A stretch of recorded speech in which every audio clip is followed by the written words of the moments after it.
ഞാൻ നടത്തുന്ന പ്രവർത്തനം അത് ഹിന്ദു നവോത്ഥാനമാണെന്നൊന്നും ശ്രീനാരായണ ഗുരു പറഞ്ഞിട്ടില്ല. അദ്ദേഹം മനുഷ്യരെ ഉണർത്താനാണ് ശ്രമിച്ചിട്ടുള്ളത്. അദ്ദേഹം അങ്ങനെയാണെങ്കിൽ എന്തിനാണ് അദ്ദേഹം ഭദ്രകാളി അഷ്ടകം എഴുതിയത്? അദ്ദേഹം മതേതരത്വ ആത്മീയമായ വിശ്വാസിയായിരുന്നു. അദ്ദേഹം എഴുതിയ ഒരു മതേതരത്വ ഗാനം പറയൂ.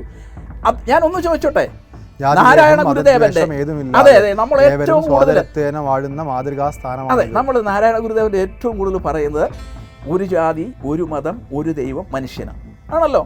ഈ ഒരു ജാതി, ഒരു മതസാരവും ഏകമെന്നുലകിലൊരു ആനയിൽ അന്തരെന്ന പോലെ ഇത് നാരായണ ഗുരുദേവൻ ഉപനിഷത്ത് വാക്യങ്ങളെ പച്ചമലയാളത്തിൽ പറഞ്ഞാണ്.